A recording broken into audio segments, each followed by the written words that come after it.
All right, we are now being joined by Scott Coker. We'll begin with a few questions in the room here. Go ahead, Nolan. Scott, congratulations on another event. Phil Davis spoiling Yoel Romero's Bellator debut in the main event. What did you think of that performance from Phil? Listen, I think that Phil did great. He's an amazing fighter, as we all know, and he just delivered another, to be a stellar performance. Fought smart. Yoel's still dangerous. I mean, that guy, if he hits you, it's over. And I think Phil probably felt that power early on and said, I'm going to stick and move a little bit, but took him down a couple times. And I love the fight. I thought that it was a great fight. And I'm telling you, Yoel will be back. He'll be, this is like, to me, his comeback fight. And it's been how long since he fought? Give him another fight. I think he'll be really ready for the next one. And that's what I was going to ask you about. Like from his perspective, you like what you saw. I know he didn't get the result that he wanted, but first fight at light heavyweight in years, first fight in quite a while, just in general. So you like the future for Yoel Romero and Bellator? Yeah, absolutely. I mean, anybody that can do what he does, and again, give this guy another camp, another big fight. I think he's going to come in and he's going to start throwing bombs on people because he's a dangerous individual. I mean, you guys saw it. Like one punch, it's over. He's gonna be that guy. Do you think his future remains at 205, or would you like to see him try to go back to middleweight? I'm going to talk to him because I would love for him to, maybe fight and, maybe stay at 205. But Gegard is going to be busy beginning of next year fighting Austin. And if that division opens up and he wants to go down and fight the winner or, the winner of that fight, we'd love to do that too. So that we have a lot of exciting options for Romero, and I'm excited to put them all together. We didn't speak with him, but after the fight, he looked, I don't know if it was surprised or kind of frustrated, and you said something about 5 rounds. This is something we brought up with you before. Do you think that we'll see a day where Bellator main events in general are 5 rounds? Yeah, we just didn't want to make a change, but I think maybe at some point you'll see it. I just know that once we make that decision, it's not going to go back. But I mean, it's I heard that was like something in his mind too. Can't blame him. He's been fighting 5 rounds a lot in his career, but this was a 3-round fight, and maybe next time he'll be in a 5-round fight. Hey Scott, wanted to get your opinion on Neiman Gracie's victory. Everyone thought it'd be a submission, but he gets the knockout. I was like, wow, this guy has been training. And then when he did his little Muay Thai dance, I go, okay, he's been in the Muay Thai gym. And it wasn't just the uppercut that really surprised me. It was the elbow that he followed up with. I said, oh, he's really been in the Thai boxing gym. So, I love that because when martial artists like a Neiman, who's such a master at a discipline, goes into the gym and says, you know what, I'm gonna be like a white belt in Muay Thai, not be a white belt, but whatever, but I'm gonna get better and better and better and improve.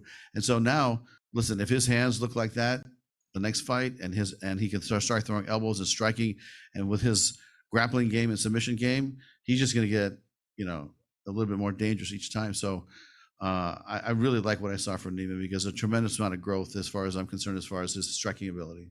Big Bentuna Parish plus 800 underdog. He beat Christian Edwards 5-0. What do you do with Christian Edwards next? That's something, I'll reserve judgment on that. We'll go back and take a look at it. That I mean, I think it's surprised a lot of people, let's say, but I'm happy for him that he came out and won and did what he had to do in front of this tough crowd.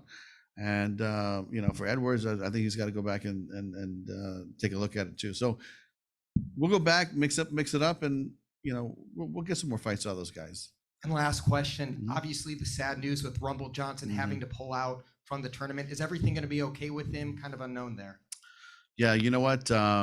That's actually a really private conversation that we had with Rumble, and I really don't want to get into it. But we're rooting for him, and I'm hoping that he can get back and get back to doing what he loves to do. But until he's healthy and ready to fight, we're definitely going to be on the sidelines waiting for him and supporting him. Scott, follow up on Ben Parrish. Here's a guy who wasn't very active as a professional, and I guess he'd been gone for a couple of years, and he gets this huge win on the main card. What are you guys thinking? Are you going to market the hell out of this guy? Or I think he became a big star here overnight. That's for sure. I mean, sometimes fighters need a statement event, a statement showing, and I think that's what he did tonight. I think that he put a statement on this fight. Now people are going to know him. I think our fans are going to love him, and so, you know, it's all upward and forward from here. And again, it's, you know, we'll put him in difficult fights in the future, and if he can prove himself to continue to win and look good, you know, we're going to give him every shot possible. And what about Deanna Bennett? She missed weight by a significant amount, yet the fight went forward and she got the win. I think in the past you've expressed that you really don't like that kind of situation. What are your thoughts about that? Yeah, I mean, it's always uncomfortable when somebody doesn't make weight, and especially on a big fight like that.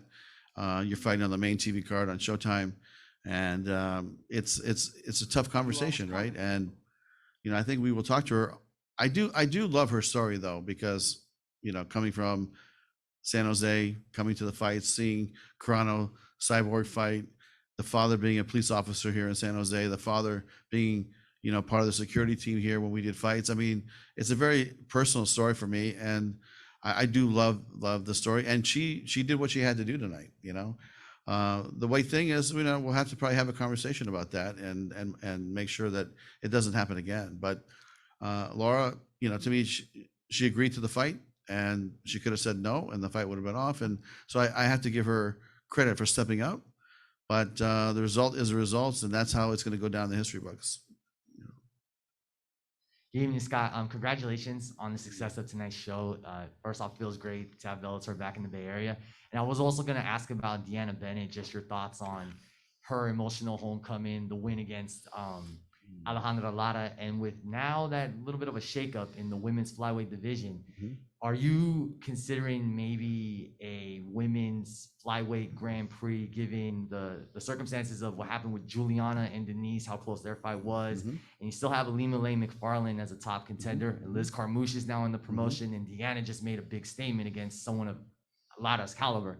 So I just wanted to ask you about the homecoming win for Deanna, and what your plans are now for the women's flyweight division. Is a Grand Prix somewhere in the future?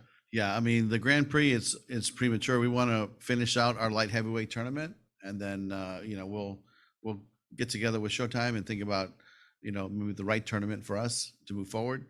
I've always liked the 125-pound division for our females, because I think we have a lot of great talent in there. But our 135 men's division is getting stacked, and we just signed Horiguchi, as you know, so that's just putting another, you know, piece of the puzzle together to do something really great. So, you know, we're going to wait till after the semifinals on October 16th, and then we'll make a decision going into next year which tournament we're going to throw. As far as the homecoming, it's like, again, I said, it's a very personal thing for me, because, you know, having her father here and her coming to watch the Strikeforce fights, you know, and at that time we were the only promotion doing female fights. Think about that. This was not like a big, I mean, it wasn't like a common thing amongst a lot of the leagues. So the Cyborg Carano fight really was a pivot for female MMA, and that it was the first time, I believe, in mixed martial arts that it aired on a major network, female martial arts being a headliner, airing on a major network like Showtime.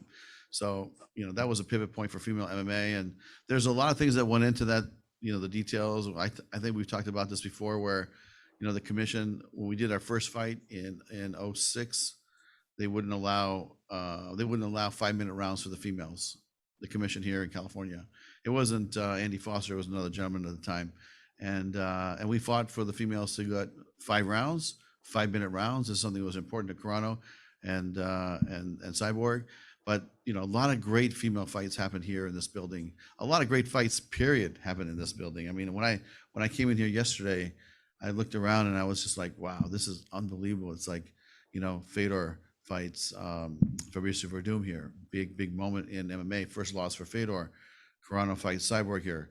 Nick Diaz makes his comeback here, beats Frank Shamrock here. Shamrock fights Kung Lee here. I mean, it just goes on and on. Alistair Overeem fought Vitor Belfort here in 06. I mean, this is a house that had many great MMA fights since California allowed it, which was in a Strikeforce event, and I believe it was March 10th of 06.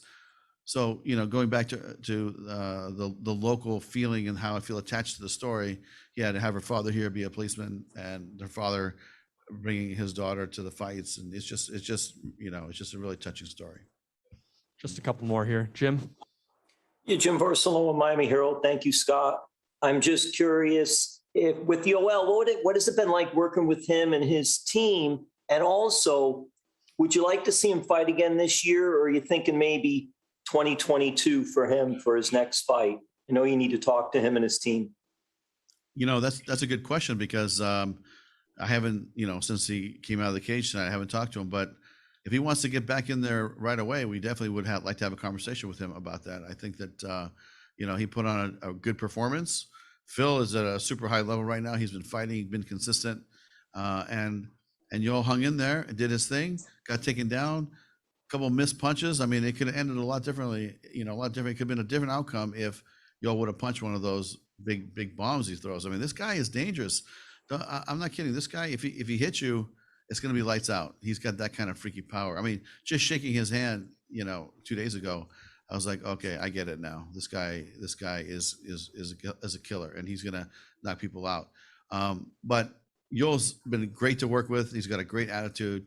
He's really happy to be here. We're happy he's here, and we're happy about all the fights we're going to put him, together for him. Maybe into this year, even going into next year, because he to me he's a main event star. You guys saw the reaction here and the crowd cheering for him. I mean, people love him. They love Phil, but they love him too. So to me, it was a great bout, and Phil deserved to win that fight. But I'm looking forward to Yoel's next fight. Giancarlo? Hi, Scott. Great event tonight. Just touching on the topic of Grand Prix earlier, it's been a while since that featherweight Grand Prix when AJ McKee won it, and he was always consistent in saying that he wanted to go up and challenge Pitbull for the lightweight belt. Has there been an update with that? Have you talked to either of those two about their future? We talked to Pitbull a little bit. He wanted to take some time off and spend time with his family, so that's going on. I think AJ's still out celebrating his victory against Pitbull. He's probably having a good time in LA tonight. But we'll get together with him probably in the next couple of weeks and start mapping out what the next steps are. But you're right. We got to get that 55-pound belt active and busy, and we intend to do that in the first quarter of next year. Last one, Jay. Hey, thanks very much, Scott. Congratulations on a great card tonight. It was announced during the broadcast that Julius Angelicus is getting the title shot against Nemkov, and I'm just wondering if you can speak to the selection process in terms of, choosing him to step into the Grand Prix. He is the highest ranked fighter available, I believe. Is that just Bellator is going to stick to those rankings pretty firmly? I tell you, when we picked him as an alternate, we felt good about it, and when Rumble pulled out, we said, okay, we're going to go to our alternate, just like we have done in different tournaments in the past. And to me, I feel good about it. Here's a talented kid, and in tournaments, you never know what's going to happen. He's got a tough fight with Nemkov. I get it, but anything can happen in these tournaments, and that's what I love about tournaments. Build stars, and tournaments are unpredictable. And to me, he's going into a situation where Nemkov doesn't really know him that well. He might know Nemkov better than Nemkov knows him. But he was already the alternate that we announced, I want to say 6 months ago or 8 months ago, whenever we announced the tournament. So we're going to stick to the plan, and I wish him good luck and get ready. And he's going to have a big fight coming on October 16th. All right. Thank you very much for the time, Scott. Mm-hmm.